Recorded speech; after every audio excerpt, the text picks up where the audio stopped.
morning. It is absolutely Baltic here in the Cregtech Palace of Dreams, aka my shed. This morning I'm just going to do, I always keep saying quick video, but they generally end up rattling on for about 20 minutes. But hopefully it's a quick video on the fitting of the TWM keyless fuel cap that I supply. This is such in its packaging.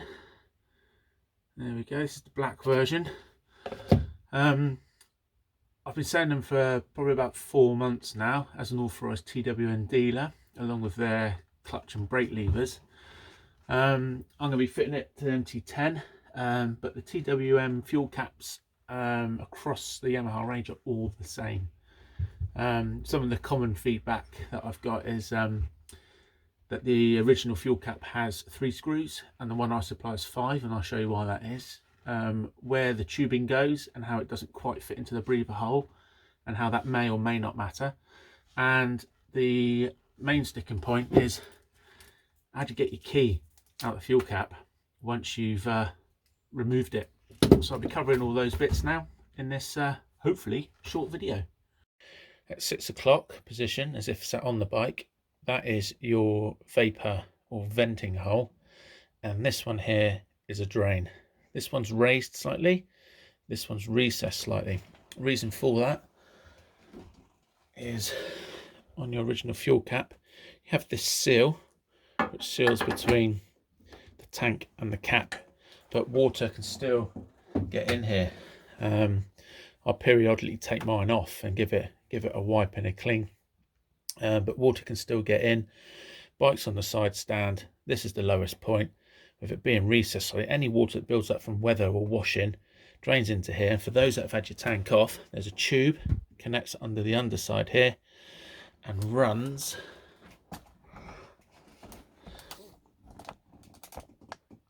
all the way down and pops out here at the bottom. I don't know if I can see that on camera. Yeah, I'm not going to move the camera, but next to your quick shifter you've got a rubber hose, and down here is where the breather hose comes out.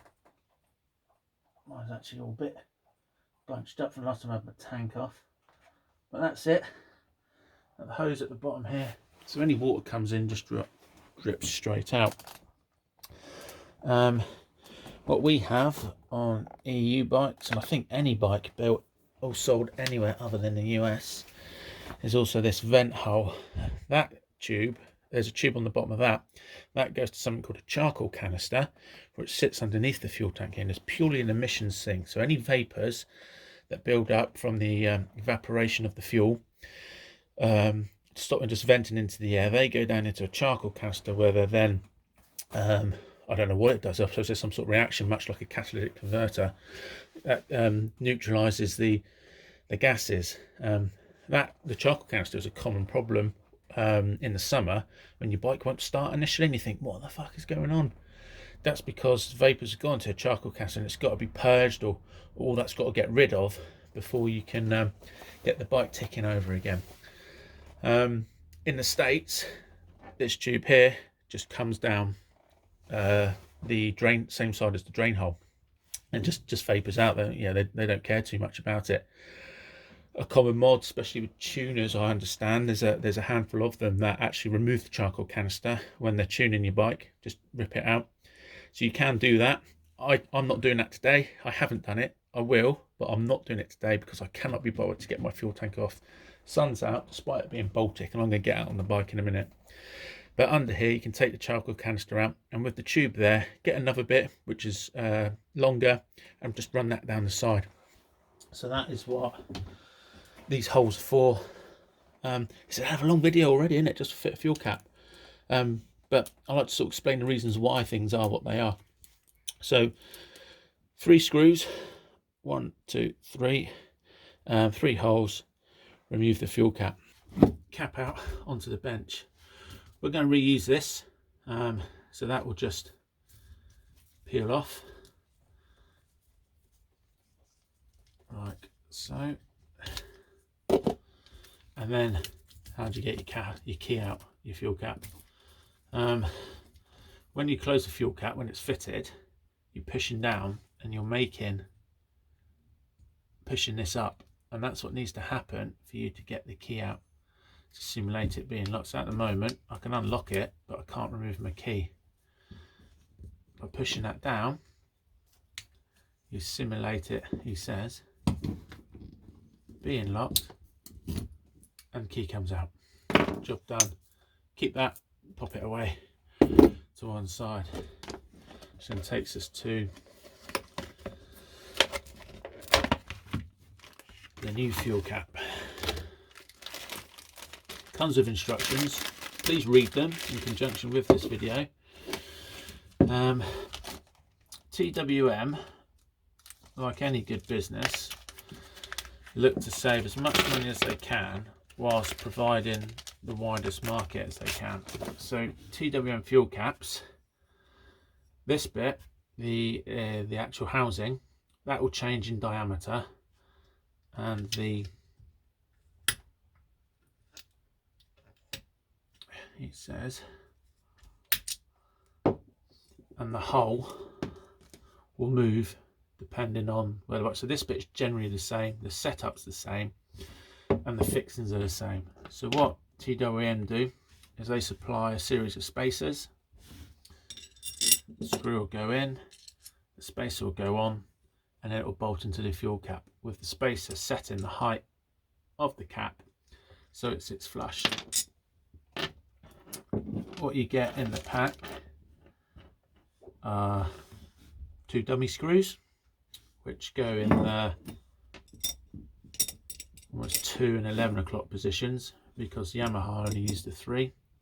So these will just bolt in, the nuts on the back, and then you get your longer ones which are actually your fitting points, and these come with these tiny little washers here which go on the back, so when you're lifting it into the fuel cap or you tip it upside down, you don't drop stuff into the cap. So this is black center, available in red, gold and blue. There are other colours, but I don't stock them because they're not very popular. But if you want one, get hold of me. Next time I put an order in, because there's minimum order quantities, I can chuck one in for you. What I also offer is for additional costs, and these are they're 75 quid. They're actually advertised for 70 at the moment on my page due to an admin error, but I just haven't got around to change it. So have a look online. If you can get it for 70, bag yourself a bargain. But for an extra £10 I supply the black anodized screws. So what we'll do is we'll put in the dummy screws, and they just bolt onto the back. Nylock bolts. I imagine I will probably speed this up or edit it once I'm done. Okay, so they're on. And then one at a time, put the screw in, put the spacer on, put the O-ring on the end. There we go, and what that does is stops the spacers falling off. I can't feel my fingers because it is that cold. There's one, and 2, spacer on, O-ring on,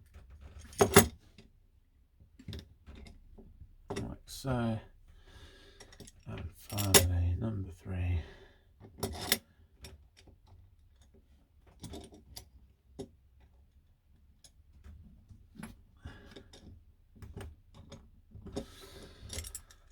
Like so. That's the fuel cap ready to go on and be fitted.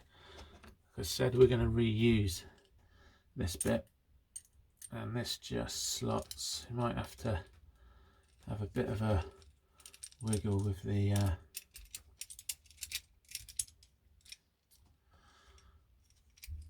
fuel cap hose, because we want that to sit in here, so that will peek in there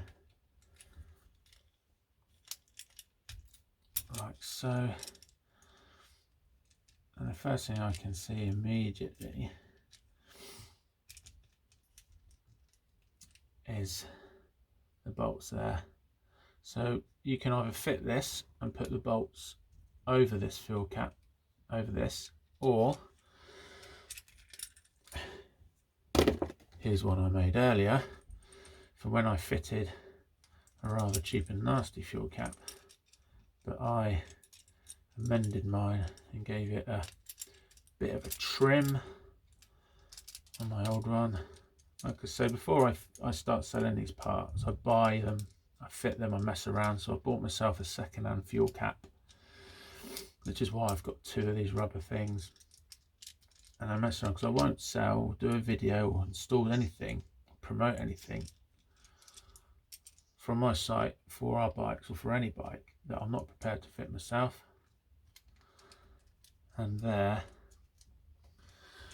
with a bit of trimming, I've got it to fit. So what we'll do now is we'll go to the bike and show you what you do with this. So here we are, fuel cap, that's going to sit on there. This hose needs to go somewhere. Some videos from other manufacturers will tell you, such as Driven or Vortex, will tell you to put it down there. My man, that's a big no-no because you're blocking the only outlet for any fluid that builds up under here. It needs to go in here, but it won't fit because the hole's too small. But it will go with a push, and that's all it needs. So what I'm going to do is trim the hose to about here, put some really shallow slant on it so I can get a bit more of the hose in here, and it'll sit there. All we're doing is providing through this hole here an outlet for any vapors or air pressure that builds up to vent out. That's all it's for. So you can, to all intents and purposes, remove that. It's to allow and prevent pressure building up in the tank, or even in summer where the fuel heats so much and evaporates, the petrol tanks will suck in. We actually see the tanks dents in it where the fuel's heated up so much that the tank's actually sucked in. So this is what the vent is for. It's important. It doesn't have to go down that hole. It could go anywhere you want.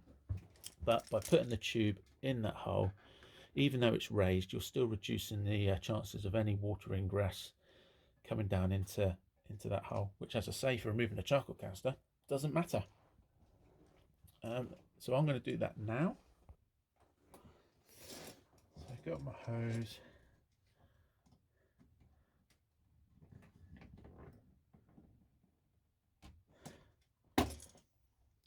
Nice shallow angle. Like so. So that is now going to push a lot further into there. And then a little bit of flinging around. Get that hose tucked under and ensuring that I've still got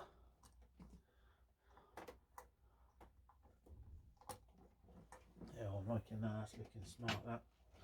Not even in yet. It's a little bit of a wiggle, find locating holes.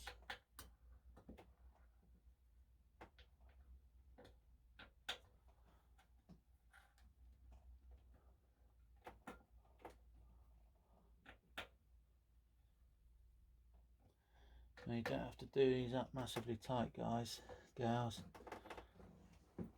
Here's just a little seal's just tucked in there. Let's try and get that. Oh, I have to drop that out a bit. I want it to look right. It's the whole point of putting it on, really. Now, a lot of people ask, well, why do you put these on? Well, for me, first and foremost, it's aesthetics.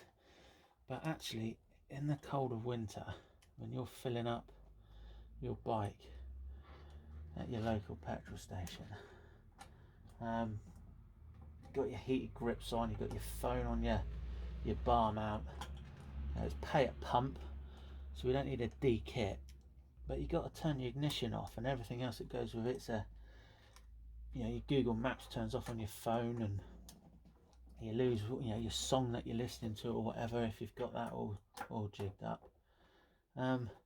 Just to be able to just kill the engine with your kill switch and keep the power on your bike while you're filling up. There's probably a reason why that's a big no-no, but It's just a little thing. There's been more than one occasion where I've been like, wish I didn't have to turn my engine off. Like that. They're looking fairly tidy. I'm happy with that. And then the fuel cap is it's a push and twist. So in it goes, push down, twist. That, ladies and gents, is the installation of the TWM fuel cap, which I am most pleased with. That will definitely be staying. Now I've got a nice flush fit with that seal that we took off the old fuel cap. I think that's about it. There's not much else to talk about there. Any questions, guys, fire them across. My website and email address will ping up on the bottom of this video once I've edited it. Send any questions over. If there's stuff that you want me to stock and try and get hold of, I'll have a look. But yeah, anything else, give us a shout. If it's improvements of the site, which is never updated because it's a full-time job on its own, drop us a line. Positive, negative comments, all welcome as long as they're constructive. Cheers for watching this one again, guys. Until the next one, goodbye.